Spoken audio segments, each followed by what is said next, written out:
Welcome into the Illini Inquirer podcast, and I'm happy to finally do this because the Bulls have been making a lot of news, and I know there's a lot of Bulls fans in the Illini fan base, and of course, Illini fans want to know about their favorite new NBA player, Ayo Dosunmu, who is now a member of his hometown Chicago Bulls. And talking with us now is my guy, Cody Westerlund, the only other guy in the Daily Illini to Illini HQ recruiting blog to Paxton Record Pipeline. Cody, welcome in, man. You've been busy with Bulls news and mostly positive Bulls news for once. It's good to be on, Jeremy. And yeah, the Bulls, never boring. Last year, I think it was for different reasons. They weren't boring, and a lot of it had to do past few years, obviously, with the Jim Boylan era. But after sitting on his hands for a better part of a year, or at least leading up to the March trade deadline, Arturas Karnisovas made those moves, and the big ones now, you just mentioned Ayo. That was the only draft pick the Bulls had here at the end of July because they had shipped out the first-round pick for Vucevic. And then DeMar DeRozan, Alex Caruso, more big moves for the Bulls. Lonzo Ball, we didn't see all of them coming. Some of them we saw coming, others we did not. So it's going to be a really entertaining mixture of people on this Bulls team. I want to break down all of that because I want to get nitty gritty, get your thoughts, because I feel like as a Bulls fan, I've kind of had to recalibrate what I think is possible with roster building. But let's start with Ayo Dosunmu because Illini fans are most concerned about him. Can I assume, Cody, as an Illinois graduate, Ayo Dosunmu, you scouted far more than any other second-round possibilities? When the Bulls picked Ayo, I was excited just for the sense that, wow, it's the first guy drafted in the second round of my 7-8 years covering the Bulls that I've actually seen play basketball more than once in the NCAA tournament. Because yes, I mean, it was a joy to watch him these last few years at Illinois as he blossomed, and the same things that obviously everyone saw in Champaign is largely what the Bulls front office saw as well. They see a guy that can make some plays, get to the hoop. We know Ayo's so good in transition, just devastating. We saw that a lot actually in their second summer league game on Tuesday evening. He helped spark the Bulls to a big rally against the Spurs, had a few steals, got out in the open court. I think that's kind of his path to success for them as well. When you're a second round draft pick, obviously that means you have some holes in your game, right? But there's obviously things you do really well. So what he needs to do, if he wants to earn any playing time with the Bulls as he develops here as a rookie, and it's going to be really, really, really hard to get any playing time for him given the moves they made in free agency, focusing so much on the backcourt.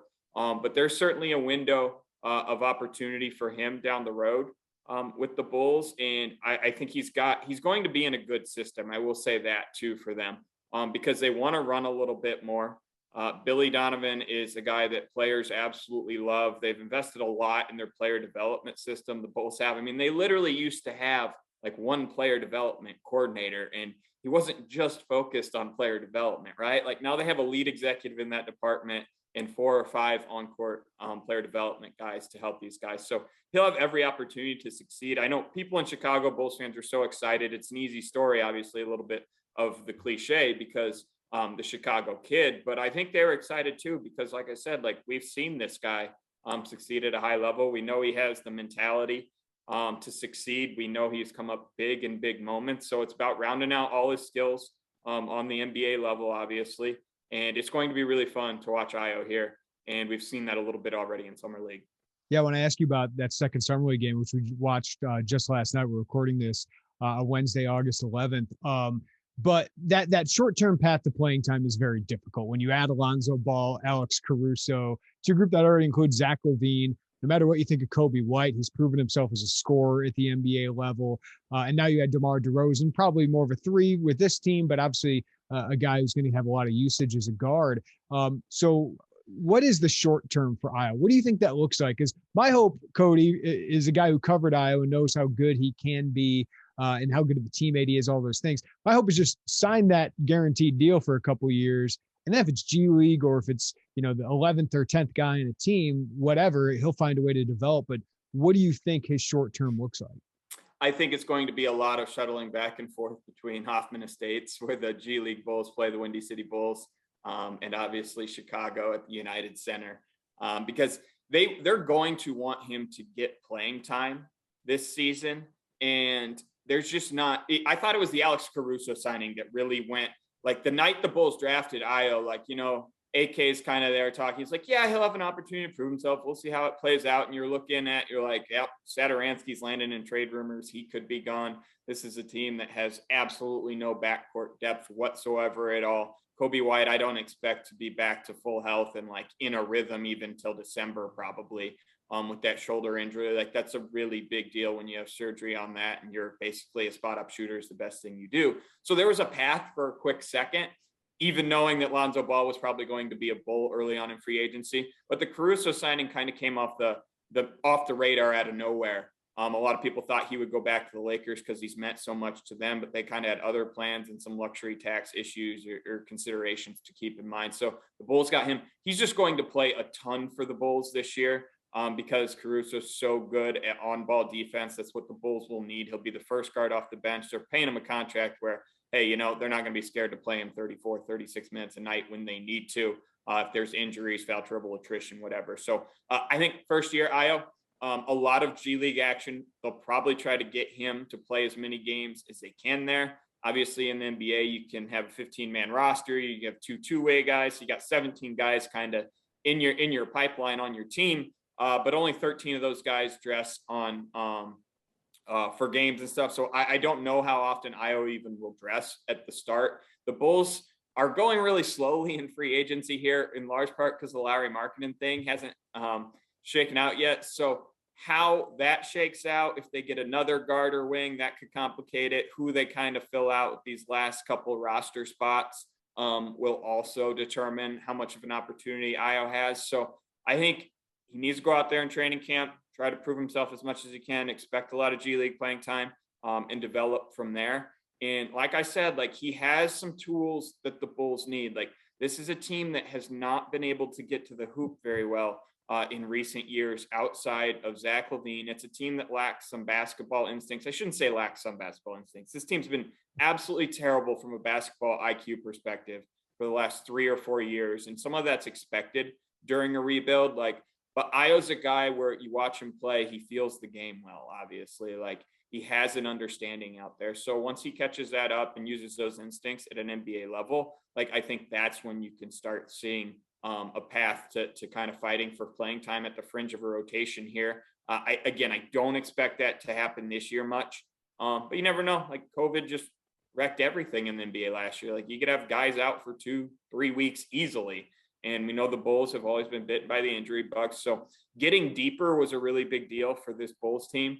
Last year, obviously their bench was actually one of the best parts of their team. Like they had a good second unit.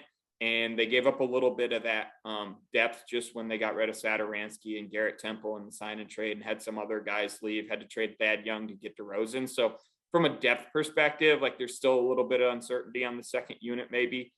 So patience for Ayo, but the tools he has is stuff the Bulls, I think, value down the line if he can keep developing them. Yeah, I feel like some people have like a bad feeling about, oh, he's going G League. That's not a great thing. Listen, if he's got his contract and he's going to play more and develop more there, that's probably a good thing for him. I did see first summer league game. He looked a little uncomfortable, Cody, and that has to be expected. Everyone has to go through an adjustment, even an All-American player like Ayo Dosunmu. But in the second half of that second summer league game, and again, the qualifier, it's just summer league, but you saw him go into the role that you're talking about.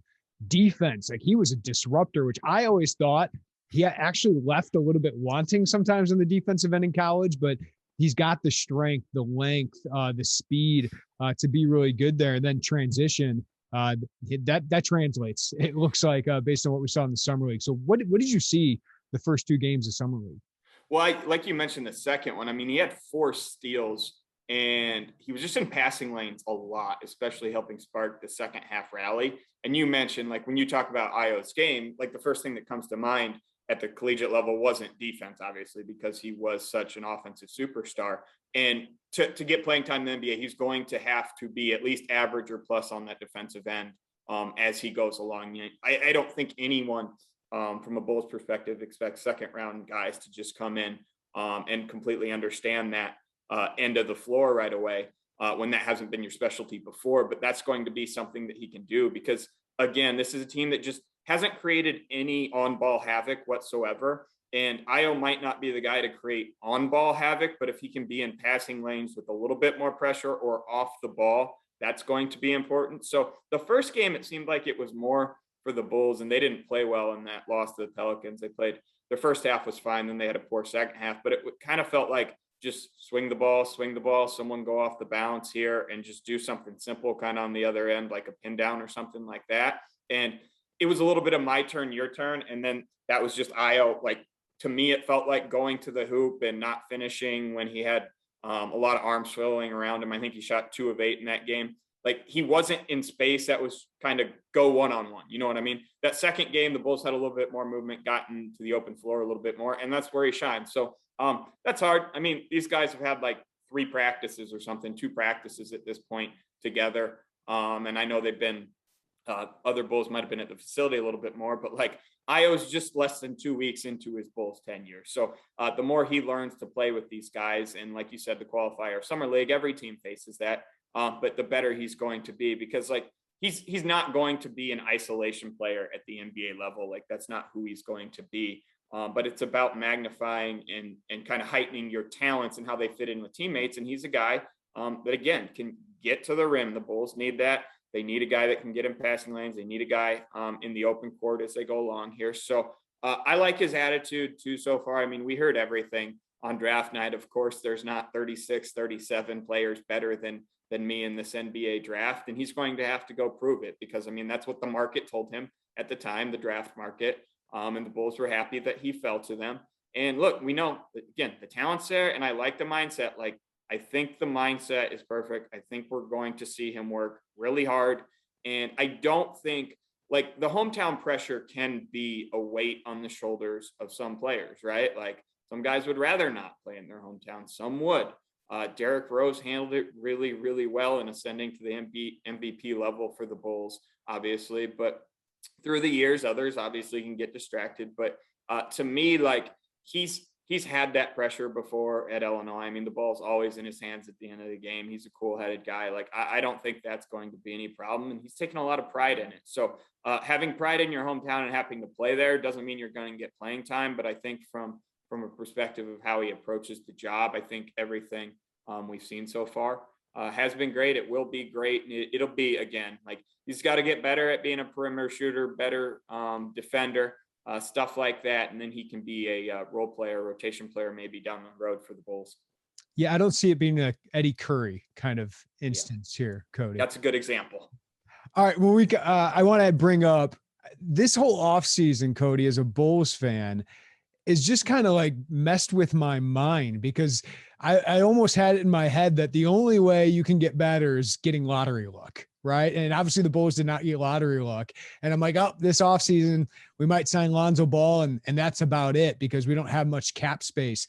And then they find a way to sign DeMar DeRozan to a 3-year, $85 million deal. They get Caruso on that big mid-level exception. And it's just like, there are things you can do with the cap that I didn't even understand you could do.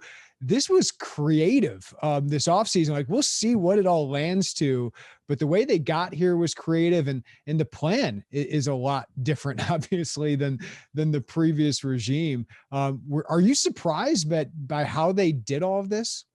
Yeah, a little bit. I will say, like, the narrative in Chicago is like, never in a million years could the John Paxson, Gar Forman front office pulled off an offseason like this. Well, correct, probably, because they wouldn't have wanted to. It's not as if they weren't aware that you could sign and trade multiple guys. But there has been a groundswell here in the NBA in recent years of more sign and trades, and teams being more amicable with each other, more open to pulling these off and getting a third team in sometimes to kind of grease the skids for the first 2 teams if need be. In some instances, so everyone can kind of get what they want. And the difference with this Bulls front office, and this is the important thing, is the reason they were able to pull off the sign and trade with the Spurs and get DeRozan, which was a surprising one, right? Like, we knew Alonzo sign and trade was on the table for a long time. Caruso, we didn't know who it was going to be, but we knew someone of his caliber could fit into the mid-level exception around that $9-10 million a year. The DeRozan one they pulled off was made possible by giving up a first-round pick, right? Like, if the Bulls don't give up a first-round pick they're not going to be able to do that, because that was kind of the attachment to Al-Farouq Amino's contract, basically, in that deal, which most people would still consider a vast overpay. You're already overpaying DeMar DeRozan from what his market was with other teams. There's probably no one else in the NBA going to give him $85 million over 3 years, obviously. And then you throw in a first round pick. The Bulls went from having never in NBA history watching have I ever seen someone be called a winner so certainly on day one of free agency, and then be called a loser less than 24 hours. Like, just with 2 moves, Alonzo and Caruso, I guess 2 moves on day one, and then the big one with DeRozan. But the Garpax didn't want to give up first round picks like that. They were never going to give up first round picks at such an outrageous rate as the Bulls have given up to get 2 for giving up 2 to get Nikola Vucevic, and then 1 to help get DeMar DeRozan. So the creativity, like, trust me, the Bulls were aware of things they could have done in the past. They didn't have the aggressiveness to part with first round picks to make moves like this happen, because they worried about the future more, the overall health. This front office wants to win now. I think they're feeling some pressure from the Reinsdorfs. And I don't mean like all of a sudden AK got called in the office after this poor season and was like, you got to win now. The Reinsdorfs didn't do that. But like, when they sat down to hire him, he laid out a vision that detailed winning at a faster rate than 5 or 6 years into the future. Like, this organization has talked a lot in the past about not having a 5, 6, 7, 8 year plan like the Philadelphia 76ers process, for example. So this is a continuation of that. And just from a public outside perspective, we weren't privy to it until we saw all these moves in this offseason. And we got the first one with Vooch. So just kind of the climate of the NBA with sign and trades becoming more of a thing. And people always valued cap space in the LeBron James, Dwayne Wade, Chris Bosh free agent era. Like, everyone's carving out cap space. The Bulls traded Kirk Heinrich one time just to carve out some cap space. Other teams did it too. In past years, the Knicks have tried to do it. And then you see, you know what, if you're going to get tier 3 players, carving out cap space isn't always the greatest path.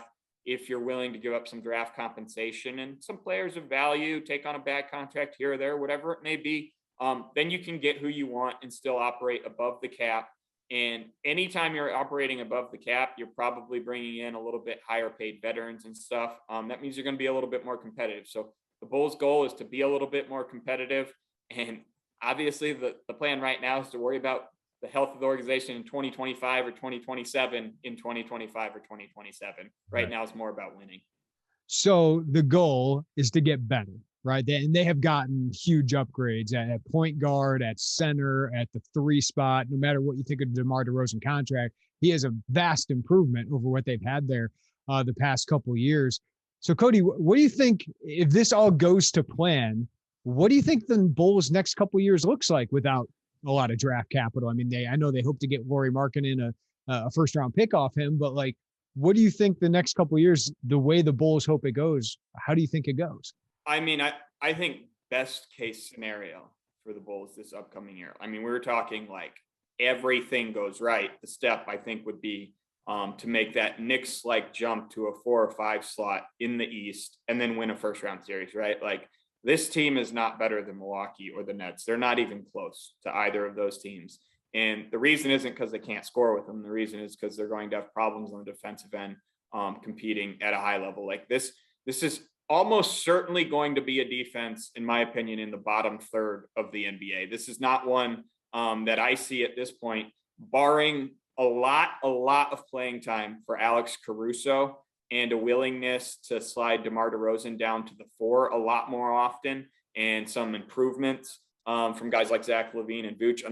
Unless all that happens and Caruso and Ball are just dominant on the ball on the perimeter, I don't see how this defense comes close to league average. Like, it's going to be bottom third. So that in mind, you're looking at more of the middle of the East, I think, best case scenario. And the Heat adding Kyle Lowry, I think, elevates them, if not to the 1-2 discussion in the East, but right behind the Bucks and the Nets, obviously. So probably more likely still is a back end playoff berth, but like, these moves weren't made to like get the 9 seed and be in the play-in game, right? Like, the Bulls need to be in the regular 8-team playoff in the East when they tip the ball for a 7-game series next year. And I do think that will be the case. Like, I think they're going to take that jump, not to the 4 or 5 seed level, but the one thing I will note with DeMar DeRozan, again, like, from an outside perspective, especially some of your listeners and followers obviously view stuff from a college level. Like there's just so many games in the NBA.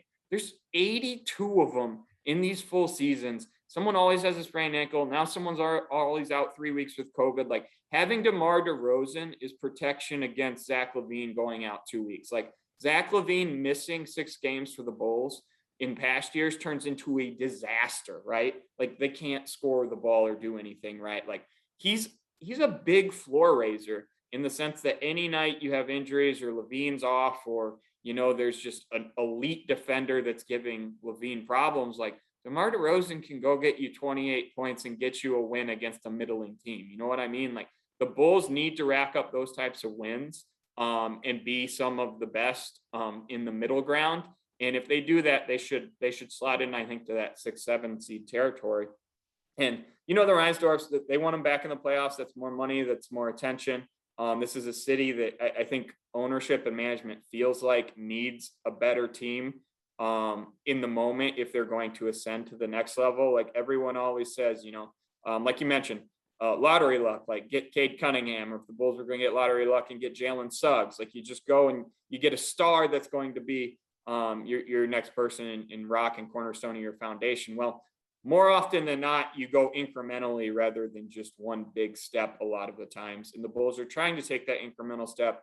But the criticism, devil's advocate, and all of this, and I think a lot of people would agree on this, is when you're giving up all those first round picks, the long-term health of your organization gets clouded, and it gets really hard to see how the Bulls at any point in the next year or 2, 3 years, somehow go from being a 4 seed to a team that can seriously contend for an Eastern Conference crown. And that's a prism I look through stuff all the time. People are like, oh, can you win the NBA title? Can you beat the Lakers? Can you beat the Nets in the finals? Whoever it is, like, can you get to the Eastern Conference finals like the Hawks did and have a legit chance? Right. Like I felt like the Hawks had a legit chance. It was clear the Bucks were much better than them. That showed, especially when Giannis missed games late in the series and they handled their business. But like, it's not like they got swept. They weren't overmatched or anything like that. So I think the Bulls need to get to a point where you're building a team like 2011. Wasn't as good as LeBron's Heat, but it was a team that legitimately had championship aspirations. And I don't see the path. They've done something where they can get into the first round. Maybe they win a first round series in these next couple of years, but with some of these defensive limitations and lack of draft capital down the line, lack of flexibility when you don't have draft capital, it makes it hard to see that next leap.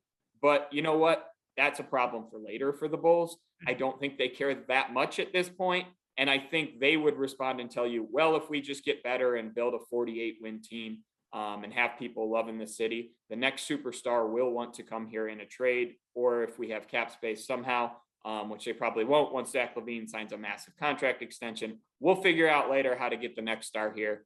At some point, we'll be able to ship off our 2027 and 2029 first-round picks and carve out some space, and maybe someone will pop and be good from the rest of the roster. So it's kind of a figure-it-out-later problem. They just want to win right now. So it's fascinating. It is really fascinating, though. It feels like a set yourself up to where when the next star wants out, you have a chance at him, right? Yep. But also, it feels like this is okay, Zach LaVine, let's see how good you are. And if you lead us to the playoffs, you get your max. If you're all NBA, you get your super max, right? And we'll build around you. And look what we've put around you. Now it's time to win.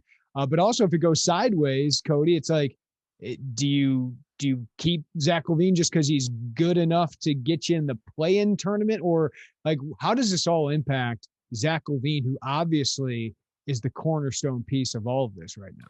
Yeah, well, the Bulls aren't in a position, even if they have a slightly disappointing season this year, I don't think they're in a position to like just let Zach walk or anything. Like, way too valuable of an asset for them. And the hard part on the trade market for him, obviously, would be he's not Damian Lillard level elite or anything. So it's clouded like down the line. So I know people have been like, this is a prove it year for Zach. Well, yeah, it is. But like the way I see this playing out is just Zach's going to get his money from the Bulls next year at this time.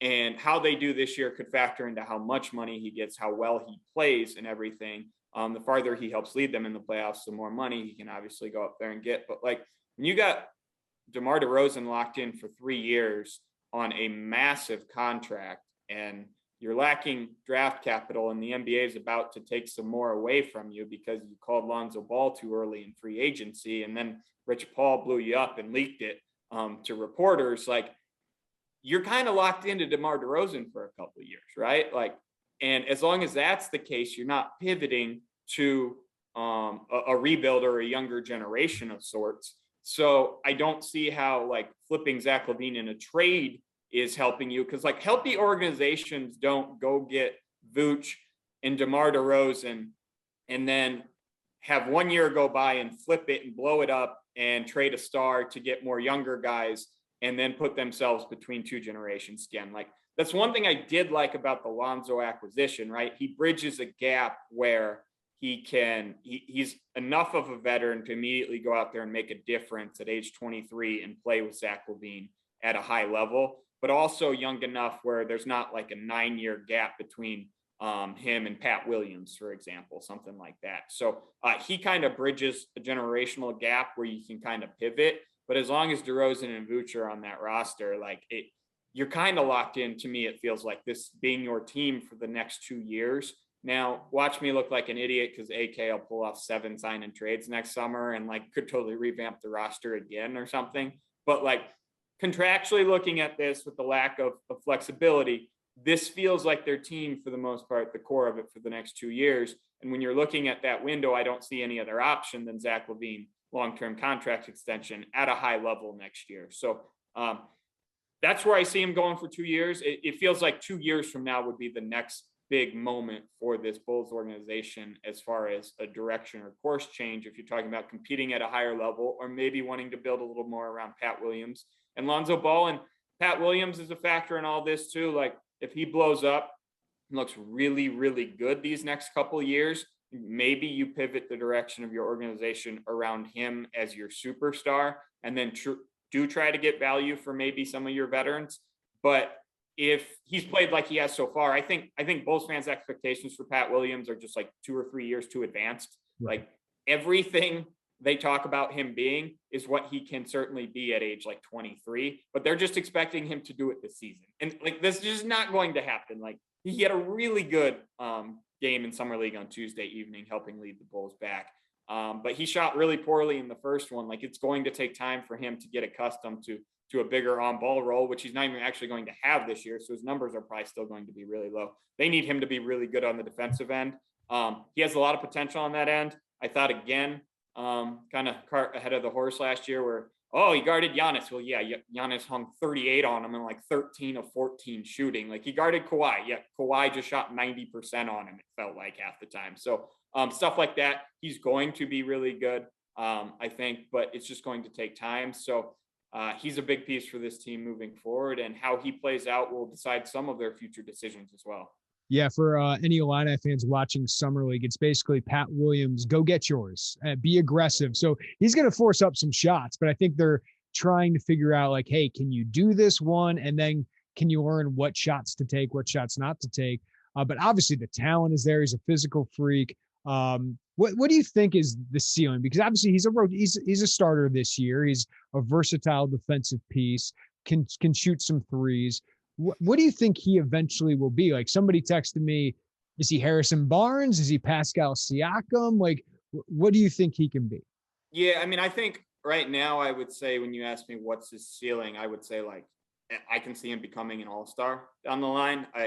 These Pat Williams as a foundational championship piece and next Kawhi, I'm not buying anything along those lines yet whatsoever at all. And this is not to be some sort of hater and say he can't ascend to championship greatness. It's just like, I come back to like, what do you prove so far on your track record, a little more than potential. And again, he was 19, he was so young, but like just the things that Kawhi does, like with the ball and stuff, like we need to wait a couple of years to see if Pat Williams can do a lot of those things. But like, I think he's certainly, because of some of that two-way play, like I thought he made big strides kind of as a second level defender as the year went on last year in defending the rim better, knowing where to be. Like that's some talent and just that athleticism and timing that a lot of people in the NBA don't have. So like when you see those flashes, like combining physical tools with the instinct of like when to cover for someone and when to go up and make a play and when to stay down. I thought you saw more of that as last season went on. So that's what gives me a lot of hope for what his ceiling can be. And I think the ball stuff will come more just with the ball in his hands more. And again, he's not going to be asked to play a big role, but I think All-Star is a fair ceiling to look at him right now. And that's a good foundational building block as you go along. And again, that's not soon. It took Zach LaVine a long time to become an All-Star. And obviously, I think people would say he had a lot more holes in his games as a youngster from the defensive end and such. But it takes time to get there. But yes, down the line, I think he could be that. You say Harrison Barnes, the Bulls will want him to be more than that. But Pascal Siakam, that's a fair assessment as far as how he kind of ascended. He's not a tier 1 star in the NBA or probably even tier 2 or anything like that. But he was in the MVP conversation top 5 for like half of a season a couple years ago. So like that's a guy with a really high ceiling, obviously. And I think Pat Williams can have a really high ceiling as well. I do view him absolutely as a power forward, modern NBA power forward as this goes along, just because I think he has the defensive versatility to do that. He'll be able to step out and shoot threes. I think he's a little slow-footed to be a primary defender of small forwards at an elite level. And maybe he improves upon that, but it just feels more comfortable to me watching him play when he is the power forward.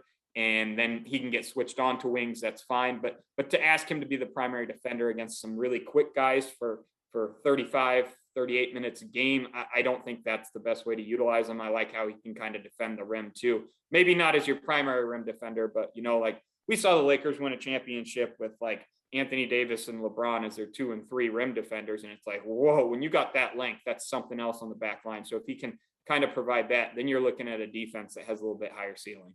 Cody, before I let you go, and really appreciate the time, since Jimmy Butler was taken in the first round, the Bulls' first-round draft picks, Marquise Teague, Tony Snell, they traded for Doug McDermott. Bob Portis, had his moment. Denzel Valentine, Lauri Markkanen, Wendell Carter, Kobe White. All right, so all of those guys besides Kobe White and Lauri Markkanen are gone. What's next for Lauri Markkanen? What's next for Kobe White?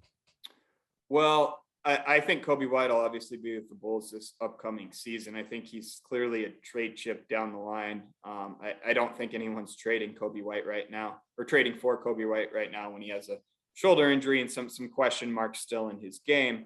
But the Lonzo addition and Alex Caruso really clouded his future with the organization. There's certainly still a role for him. I think those signings help put Kobe in a slot that he should be, which is a sharpshooter off the bench, a little bit of scoring punch rather than a guy who has the ball in his hands so much. I don't think he's quite a starting level NBA player anytime soon here in the NBA for a team that wants to compete at a high level. There's nothing wrong when you're rebuilding, trotting him out there for a lot of starts, but clouded his future a little bit. So he's kind of a question mark, I think it's probably more likely than not, if we're talking 2 years from now, that like Kobe White is probably somewhere else, because just feels like the Bulls will want to make some more roster upgrades and they're not going to have a lot of flexibility save for a couple of young guys, and Pat Williams isn't going anywhere. So that makes Kobe one of the logical trade chips down the line to improve a little bit more. Lauri Markkanen, man, I don't know.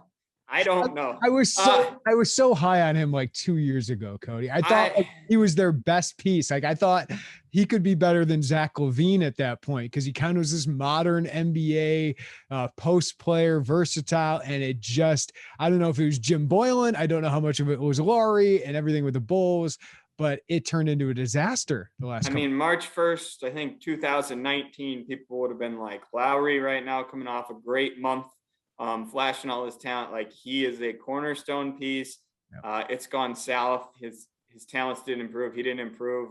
He got more uncomfortable with the ball in his hands the longer he was in the NBA. Like I remember a move, I think it was his rookie year, maybe second year, but like he went off the bounce and did a spin move to get to the hoop and get a bucket for the Bulls to like beat the Thunder at the United Center. And I'm like, wow, 7-footer doing that.